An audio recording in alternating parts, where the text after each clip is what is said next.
ये जनता पूछना चाहती है कि बिहार में भरत तिवारी जब लाइफ सरेंडर कर दिया था तो उसका एनकाउंटर क्यों किया गया। पुलिस तो यहां तक बताई कि भरत तिवारी मानसिक रूप से सही नहीं थे। अगर वो मानसिक रूप से सही नहीं थे तो पुलिस वाले को वहां पे एनकाउंटर करने की कोई जरूरत नहीं थी। उनको पकड़ा जाना चाहिए था, उनको थाने में बंद करना चाहिए था, उनको पे मुकदमा दर्ज करना चाहिए था, उनका इलाज करवाना चाहिए था, उनके पे प्रशासनिक कठोर कार्रवाई करनी चाहिए था। पर सीधा एनकाउंटर करने का अधिकार किसने दिया?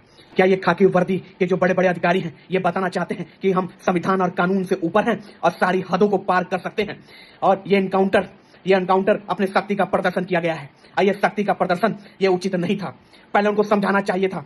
वो पकड़ भी सकते थे। जब उसने लाइव सरेंडर कर दिया था, गन फेंक दिया था, तो उसको गोली मारने का कोई औचित्य नहीं था।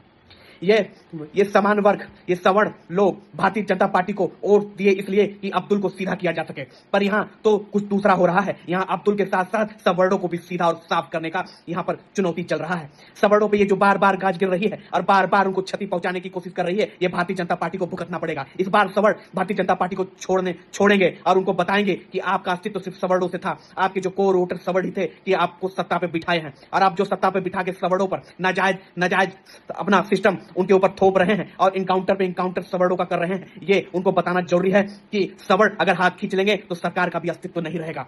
वो माफिया जो 10-10 हत्या करके, वो माफिया जो आए दिन कुछ न कुछ आपराधिक कारण में बने रहते हैं, उन पे कोई कार्रवाई नहीं होता क्योंकि वो उस पार्टी से जुड़े हैं तो साफ सुथरे हो गए। और वो जो बिहार के भरत तिवारी जिसपे एक भी मुकदमा दर्ज नहीं है और सरेंडर करते ही उनको गोली मार दिया गया, उनके मां से उनके बेटे को छीन लिया गया, उनके परिवार से एक लड़के को जुदा कर दिया गया। ये अधिकार ये खाकी वर्दी को किसने दिया?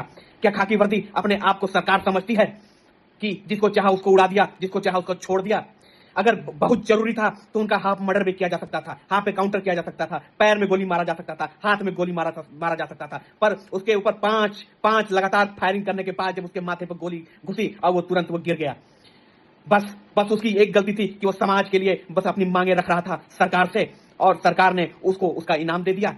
और इसका जो परिणाम है वो आने वाले चुनाव में भारतीय जनता पार्टी को भुगतना पड़ेगा, क्योंकि भारतीय जनता पार्टी अब हिटलर वाली सरकार बनाना चाहती है। अब वो सत्ता में रहने योग्य नहीं है, क्योंकि जिसने सत्ता में बैठाया है उसी को वो हटाना चाहती है, साफ करना चाहती है। ये पता नहीं कौन सा राजनीति खेल रहे हैं, ये तो सवर्णों को समझ में नहीं आ रहा है। पर इस बार ये जो सवर्ण है, इस भारतीय जनता पार्टी को बताएंगे कि उनका अस्तित्व क्या है।